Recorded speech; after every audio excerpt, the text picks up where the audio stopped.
Chers auditeurs, Dear listeners, bonjour. welcome to Comme d'Archi Podcast Season 7.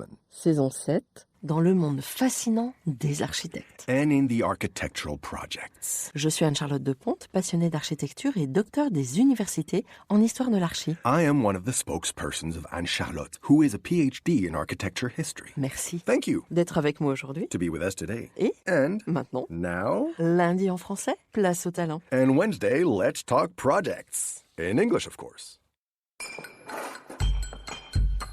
Bienvenue dans Comme d'Archi. Chers auditeurs, bonjour. Ici Anne-Charlotte, bienvenue dans ce nouveau numéro spot de Comme d'Archi. Aujourd'hui, je vais vous parler d'un sujet que l'on croise partout dans l'actualité. Pourtant, je n'aime pas faire comme tout le monde, alors pourquoi le traiter ? Il s'agit d'un projet qui illustre tellement bien mon dernier format, Spot, saison 7, hashtag 29, intitulé « Du temps et de l'architecture ». Vous avez deviné de quel projet il s'agit, n'est-ce pas ? Je vous le donne en mille, la Sagrada Familia à Barcelone.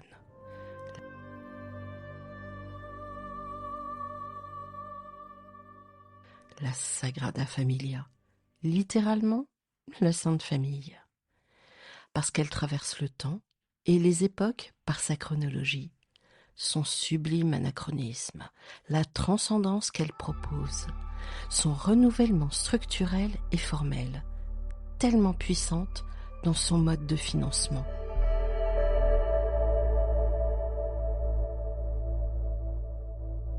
D'habitude, je réserve le sujet des églises pour la période de Noël, et avec la plus grande parcimonie, alors que j'adore la force élévatrice de ces édifices. Mais il ne faut point tendre le manche pour se faire battre, n'est-ce pas ? Je crains qu'à trop parler d'église, une étiquette vienne vite se coller sur Comme d'Archi.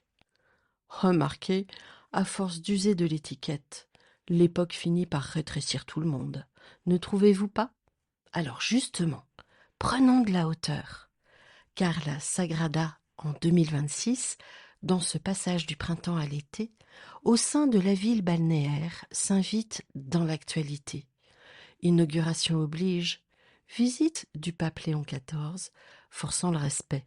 Et parce que la Sagrada, désormais la plus haute du monde, puise ses racines dans la terre locale. J'avais gravi ces marches il y a plus de 10 ans, gêné par le flux des touristes qui formaient chenilles processionnaires. Dans le petit escalier de la tour, je ne pouvais ni m'arrêter, ni contempler, ni revenir sur mes pas, histoire de suspendre le temps, quelques secondes, au gré d'un point de vue. Non, il fallait avancer, au rythme de tous, ne pas trébucher pour ne pas provoquer une chute en chaîne, ni même sourciller, je crois, pour concentrer toute son énergie sur son souffle, son pas, afin d'achever l'ascension sans encombre, sans perturber la chenille humaine. Durant cet exploit, pétri de patience, je l'avoue, je fus un peu écœuré, avec une envie folle de quitter l'endroit, qui me semblait peuplé d'un nombre incalculable de touristes zombies. Sans doute pensaient-ils quasi tous la même chose que moi, à quelques nuances près.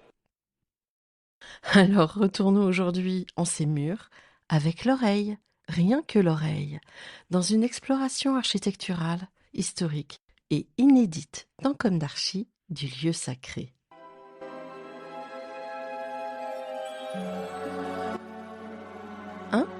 La chronologie. 1872. Josep Maria Boccabella, libraire à Barcelone, revient d'Italie. L'homme des livres, pieux et convaincu. Il faut édifier un lieu expiatoire dans la ville, une église dédiée à la Sagrada Familia et financée par l'aumône des fidèles. Dans cette optique, il achète un terrain dans le nouveau quartier conçu par Ildefonse Cerda, l'Aix-Saint-Paul. L'architecte déjà bâtisseur d'une église néogothique, Francesc de Paula Villar, prend en charge le projet. Mais à l'issue de la construction des colonnes de la crypte, ce dernier démissionne, en raison des désaccords avec le conseiller technique du libraire. conseiller technique répondant au nom de Johann Martorell, qui lui refuse le projet initial. Alors, Martorell propose le projet à Antoni Gaudí, jeune architecte prometteur qui achève la villa de vacances Vicens dans Grazia. Nous sommes en 1883. Antoni Gaudí a 31 ans. Dans sa reprise du projet, le jeune architecte doit respecter l'orientation de la basilique et le travail effectué au niveau de la crypte, et initié par Villars. Cependant, Gaudí propose un projet beaucoup plus ambitieux.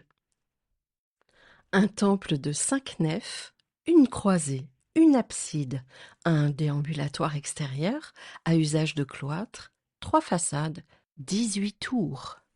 Antoni Gaudí pétrit ce temple de la symbolique chrétienne. Il y consacre 43 ans de sa vie. Au moment de sa mort accidentelle en 1926, seuls sont édifiés la crypte, l'abside, le cloître, la façade de la Nativité et 4 tours. Après une interruption de près de 3 décennies, les travaux reprennent en 1954.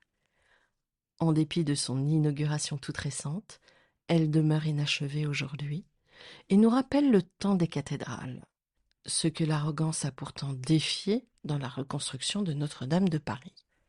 Pour le meilleur et ou pour le pire.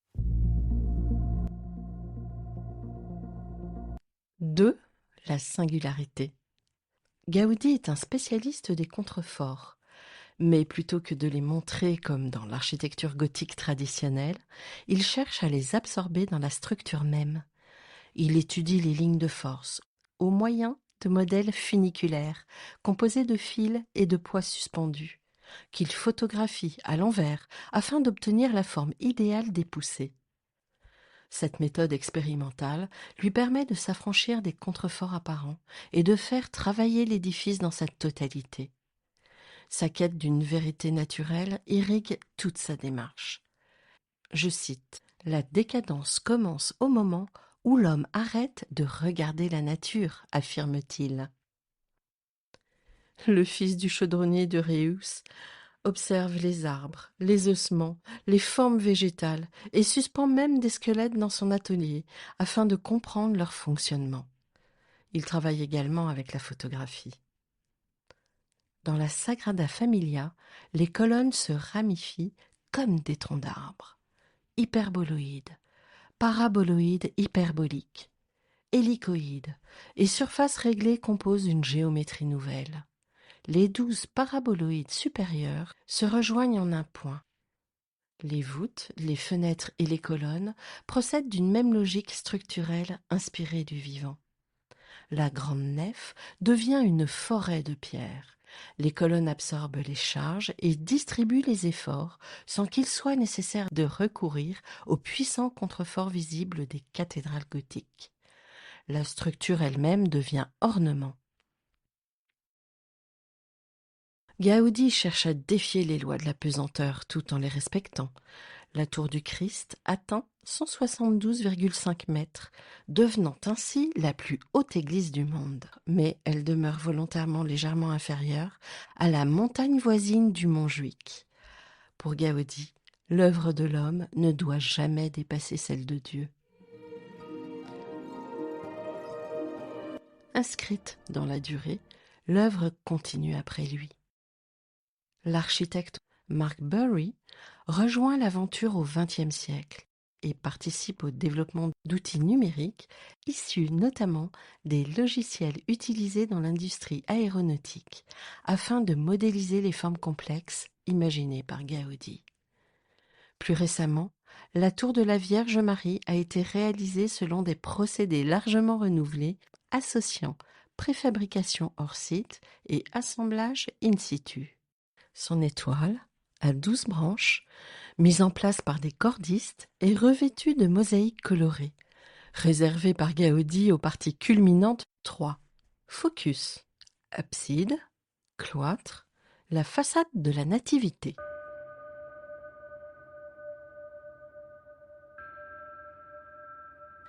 Lorsque Gaudi reprend le chantier, il conserve la crypte et l'abside engagées par Villars, dont le langage demeure encore largement néo-gothique. Autour de l'édifice, il imagine un cloître en continu. Cette galerie extérieure, destinée aux processions et à la déambulation, enveloppe l'ensemble du temple comme une enceinte protectrice. Rare dans l'histoire des églises, ce dispositif relie les différentes parties de l'édifice et participe à son unité. Il rappelle les grandes heures du gothique rayonnant dans sa quête d'unité et l'intégration d'un espace processionnaire. Et pourtant, chez Gaudi, le langage structurel et le langage formel fusionnent. La façade de la Nativité est celle que Gaudi verra la plus avancée. Elle demeure aujourd'hui le principal témoignage direct de sa main. Consacrée à la naissance du Christ, elle est foisonnante. Faune, flore, anges, symboles et épisodes bibliques y prolifèrent dans une composition extrêmement dense. La nature y apparaît transfigurée et fantasmée. Puisant dans les paysages de la Catalogne et jusque dans les grès rouges des montagnes de sa terre natale. Ce grand vaisseau de pierre est chargé de messages.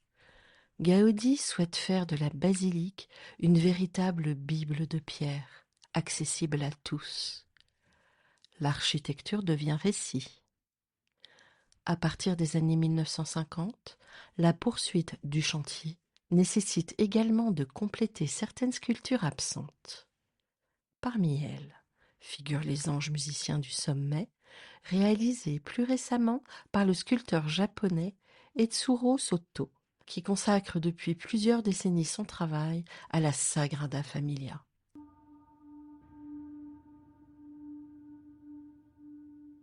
Et pour conclure, Antoni Gaudi s'enferme peu à peu dans son atelier. Habité par un mysticisme croissant, il consacre les dernières années de sa vie presque exclusivement à la Sagrada Familia. Il y a tout juste 100 ans, le 7 juin 1926, alors qu'il se rend à la confession, Antoni Gaudi est renversé par un tramway.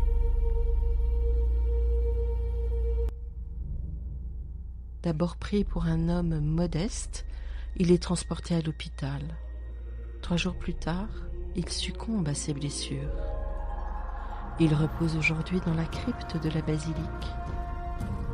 Son œuvre en chantier, elle, lui survit.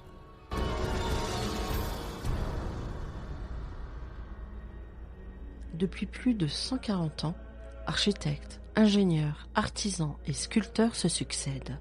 Les outils changent, les techniques évoluent, les générations se transmettent le chantier.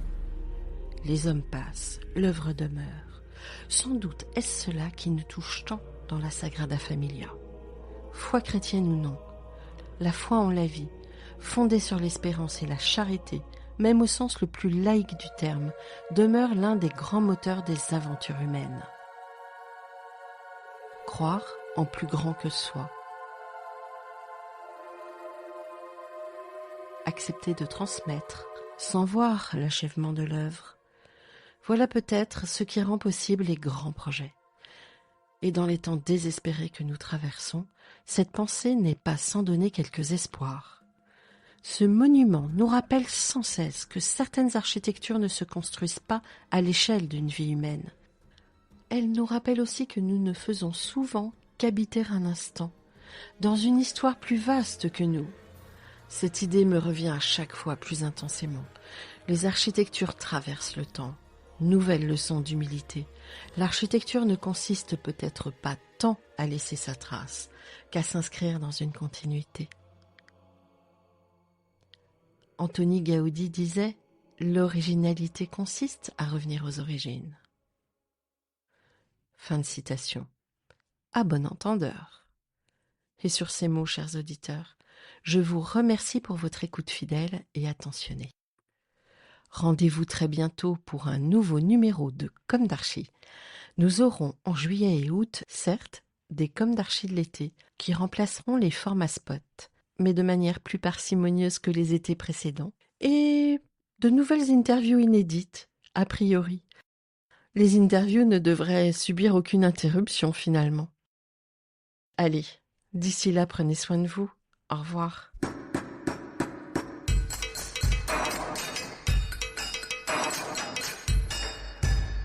Chers auditeurs, merci pour votre écoute. N'oubliez pas de retrouver nos sujets en avant-première sur Instagram à l'adresse @commedarchipodcast. Si vous aimez ce podcast, favorisez sa diffusion en lui donnant 5 étoiles sur Apple Podcast, plus un petit commentaire, ou sur votre plateforme de podcast favorite. Et surtout, abonnez-vous pour écouter tous nos épisodes gratuitement. À bientôt, et d'ici là, prenez soin de vous.